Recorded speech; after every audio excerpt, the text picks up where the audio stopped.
Hey guys, sleepy vlog number 9. Number 9 or number 10? Number 9, I think. I went to my comic book store today and bought lots of comic books. Actually got there on a Wednesday. Uh, and one of the things I grabbed was Extreme X-Men. Um,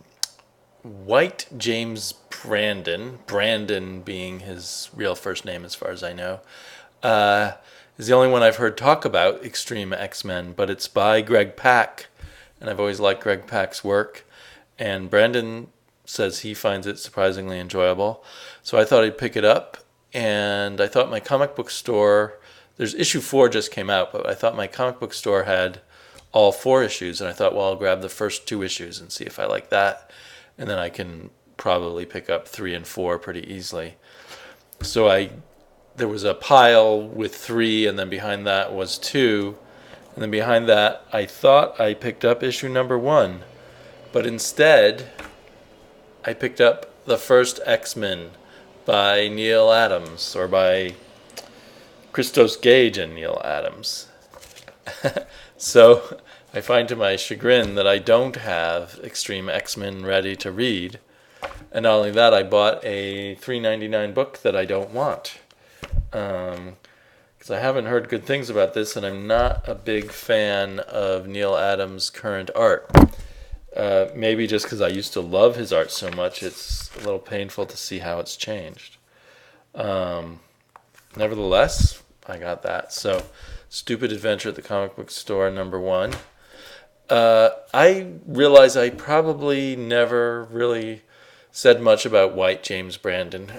When I first started watching his videos, I thought his name was actually WhiteJamesBrown. So I have no idea why he's named WhiteJamesBrandon, since he is Brandon, but maybe those are his first or middle name or something. Anyway, maybe not as many people have discovered him as should.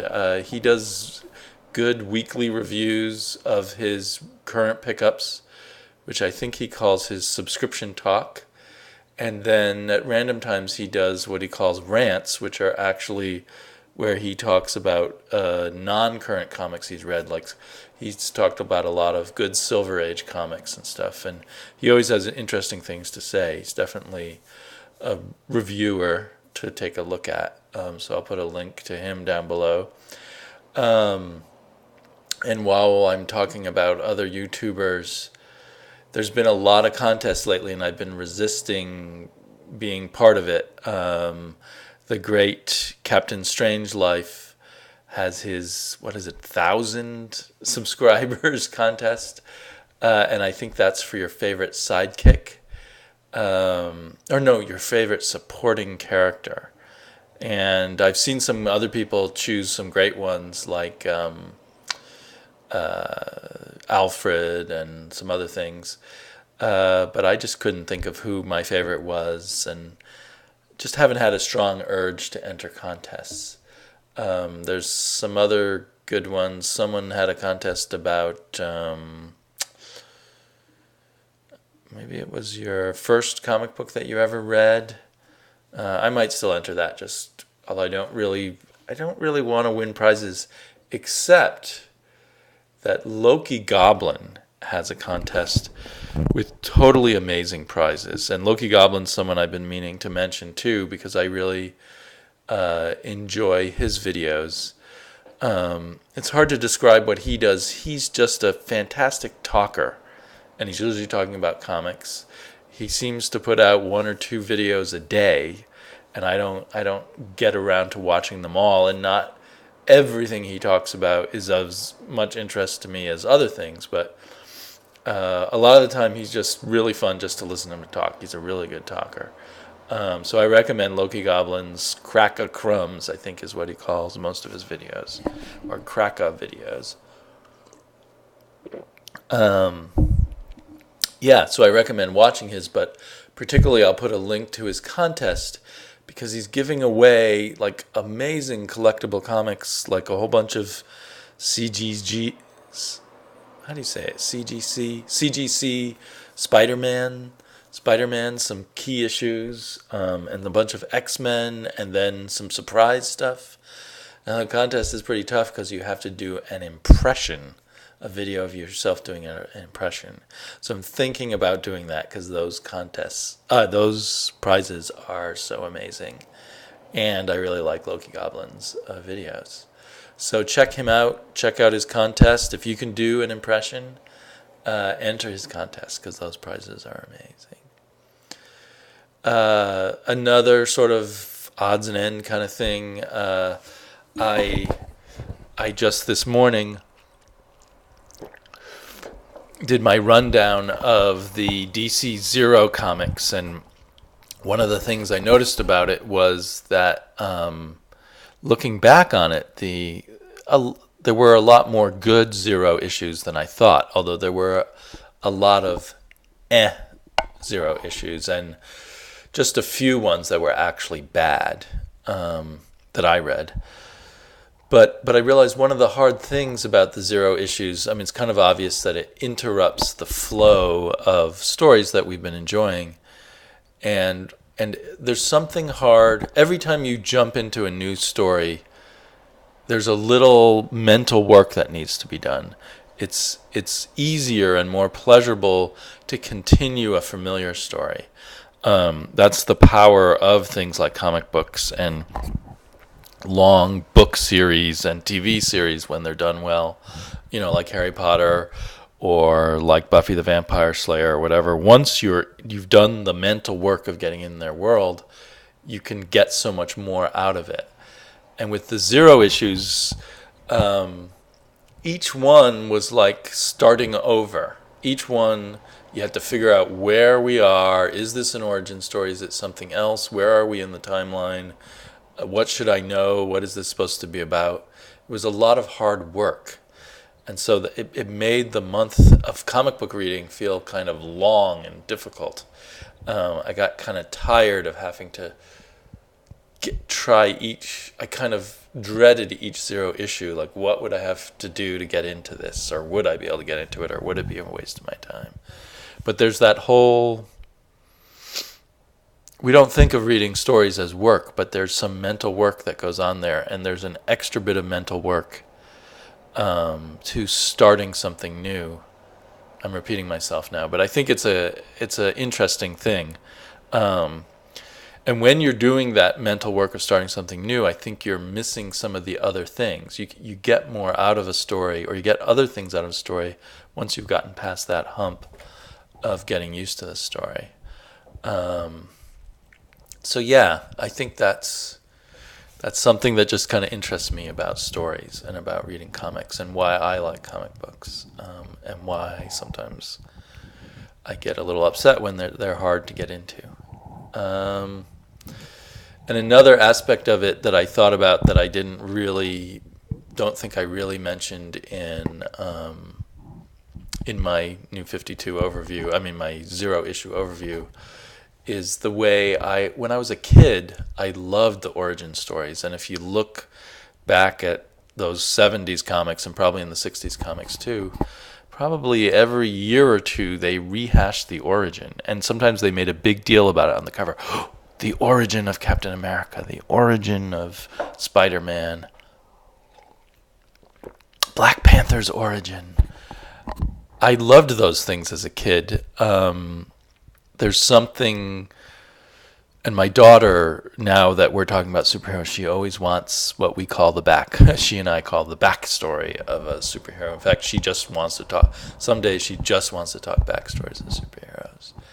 As you get older, I think those are less interesting. They're actually, origin stories are so primal that they're more for kids, and to make them interesting for adults is very tricky. And of course, only some of the Zero issues were origin stories. And some of them, in trying to make them interesting for adults, perhaps made them too complicated or too sideways. Here we'll give you a little slice of this origin, but not the whole origin. Yeah, anyway, that said, some of them were just really good. Some of the Batman ones, the Flash, the Demon Knights one. So, and from there, let's see, another thing that was, I'm kind of just throwing out all this stuff. I hope I'm not going too fast or making it boring. There was now, maybe close to a week ago, an article about variant covers on Bleeding Cool, and I'll put a link to that below. And they pointed out, after the huge sales of all the variant covers of The Walking Dead, that the other publishers are about to go crazy with variant covers. And the first sign of it is with Marvel Now. They've now released all kinds of news about huge numbers of variant covers, because in terms of numbers of comics that people normally sell, The Walking Dead, which I think normally sells about 30,000 copies in its monthly floppy, sold almost 300,000 copies with all the variant covers.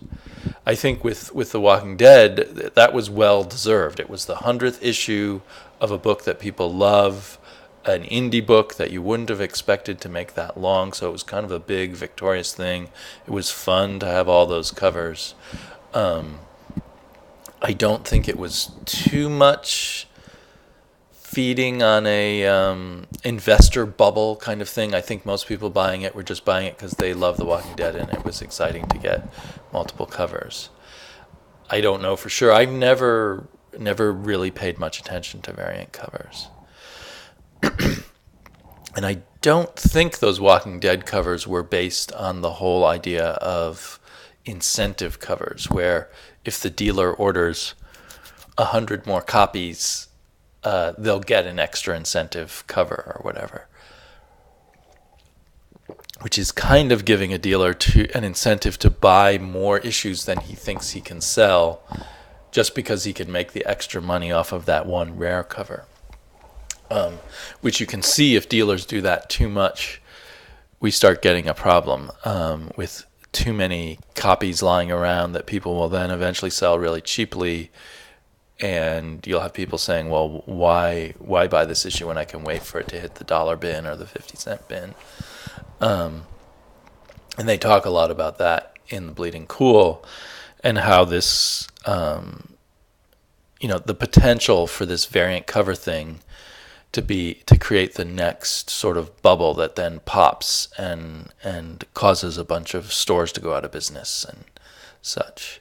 So I don't know what thoughts. Although I know a lot of people like variant covers, and if they didn't cost extra, I'd be very tempted to buy a few variant covers here and there, because there's some great cover artwork out there. And I think a little bit of variant cover stuff is probably not going to hurt the industry, but it was a little alarming, the Bleeding Cool article.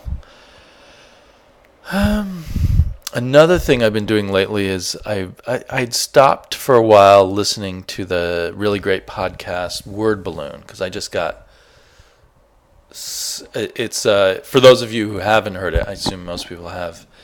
It's interviews done by a guy who, in his regular life, is a professional sports broadcaster, and he's a really good interviewer, John Suntress. And so it used to be my favorite podcast. I just kind of burnt out on it a bit. He kind of overcovers certain Marvel writers, but other than that, it's really great. And I heard an episode where, amongst other people, he was interviewing 3 colorists from Brazil. And I thought that was really interesting. Their English wasn't perfect, but they did a pretty good job of communicating with him. And it gives you a stronger sense of the international flavor of at least the art side of comic books these days. And it was a lot of food for thought for me about the contributions of colorists and how important they've become. And I've decided I kind of wish they would list the colorists on the credits on the covers. I could start figuring out which colorists I like, because there's definitely some books where I say, wow, that color is really good. But then I usually forget the name of the colorist later on. Maybe I feel like if they were listed on the cover, I'd start getting to learn them. The colorists themselves, these Brazilian colorists, listed or mentioned a couple of colorists who've been very influential on them. Dave Stewart kept coming up. And someone else, Martin, I can't remember her first name. I think it was a woman. So anyway, I thought that was really fascinating stuff. Maybe if I can find a link. I listened to it through iTunes, but I can probably find a link to John Suntress's Word Balloon website. I'll put that down below for the few people who haven't tried that. He interviews Brian Michael Bendis a ton, and Brian Michael Bendis loves to talk. One interesting thing in the episode I listened to with Brian Michael Bendis was him talking about going forward, what way do you think of your writing? Do you think of that you're writing for trades and 6-issue chunks? And Bendis basically said that's what he has been doing in the past, but now he may think more in terms of writing for digital. And he thinks that's more a single issue kind of writing, but a single issues that are part of an endless story. So like a cliffhanger at every issue that just goes on and on and on forever. And he likened that to, say, the X-Men of the 80s. Just an endless story with lots of mini stories that make cliffhangers and stuff. So I thought that was interesting.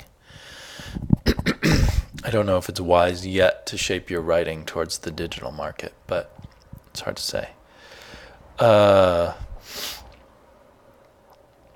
So yeah, there's that. Was there anything else I wanted to hit? I think colorists are a huge part of comics now. And I really want to get into that, explore that more, because I really like, one of my interests in comics is the art and how it's done and how it adds to the story, and what artists are good artists. I picked up Captain America and Black Widow, which is by Colin Bunn and, can I say his name right, Francisco Francavilla, who's an artist who I've heard James Donnelly talk about, with great joy, and I think I've heard other people say really good things about him. And this is, I think, the first Francavilla that I've been aware of looking at, and I think he did his own coloring, and before I noticed that, it just says artist, and there's no mention of colorist, so I assume he did his coloring. Before I realized that, I thought the coloring was really good, and really accented the art just right. And when I first opened up this and started reading, I thought, this is what he's so excited about, or some people are so excited about, James and some other people. It looked very simple, but it was deceptively simple, and as I read it more, I really loved it, and it was art that does fantastic storytelling, I thought. And it's not as good as this, but it reminded me of Gene Colan. There was always a looseness to Gene Colan, and yet a detail at the same time, and a flow across the page. And Francavilla really seems to have that. So I'm definitely going to be looking out for more of his stuff, and I've already misplaced it, but I bought the next issue of Captain America and Black Widow. And at least in this issue, he makes Colin Bunn's writing seem really good. Or maybe Colin Bunn's writing is really good. But I think the artist-writer team is really important.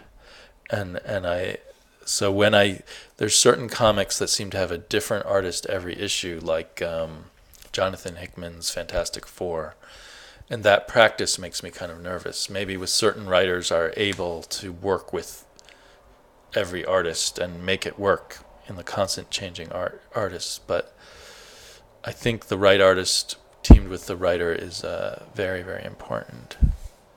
Speaking of really good artists, I read The Last Punisher, and that was excellent, I thought. The art is just so amazing. And am I repeating myself? Did I already cover this? I don't think so. And this artist, they announce, is not going to be doing art for a while because of family difficulties, and I certainly hope he gets back to it. The coloring here is amazing, too. Who's the colorist? The colorist is Matt Hollingsworth, and that name seems really familiar, so maybe I've seen his colors a lot. I'd love to see Marco Cicchetto, this artist, do Batman, for instance. Or, I don't know, maybe even the Avengers or something. Or like a revival of Tomb of Dracula. Anyway, brilliant artist. And I thought this was a very good end to their run. I don't know if I'll be getting the War Zone, which is some miniseries where the Punisher will face off against the Avengers, I believe. I'm a little sick of the Avengers facing off against everyone. Another thing, so these are, talking about this and the Black Widow stuff I actually got last week, although last week was just this Sunday. I got Higher Earth, and this is one of the few $4.99 books, or $3.99 books, $4 books that I get. And I've been loving the art, and suddenly this issue, there was a different artist, I think just a fill-in artist, and it was very different, and to my way of viewing, a much weaker artist, with uglier coloring, a different colorist also. I loved the art and the coloring in Higher Earth. And so when I got it from my pull pile, so I had to get it, but I thought, I think I'm going to drop this now because, $4 books, they've got to be perfect or they go. But I read it, and writer Sam Humphries kicked it out of the park, or hit it out of the park. It was excellent writing. So I'm not taking Higher Earth off my pull list. And since then, I was looking through Boom's website and their upcoming issues, and this is going to end with issue 9. So it'll be all over by then. So I'm definitely going to stick with it. 4 more issues. I want to learn the story. I hope they manage to wrap up. It seems like too big of a story to wrap up in 4 more issues. But hopefully they'll do that. Hopefully the better artist will come back. But the writing overtook my dislike for the art. It's kind of a side story to the main story, but it fills us in on something really important. It really lets us know how the queen of all the Higher Earth's origin. And it turns out to be a really cool origin. And yeah. So if you've been following Higher Earth, definitely get this issue. Otherwise, wait for trades because it is all one story. I wonder if they'll put the whole 9 issues in one trade. That'd be nice. I wish I could think of all the people I've been watching. Been watching lots of great videos. I have kind of a big pile up of videos I need to watch. People are doing a lot of experimenting with the Google Plus, Google Hangouts. I've got to see if I'm going to be allowed onto those Google Hangouts. Yeah, but I hope to be hanging out with some people in the future.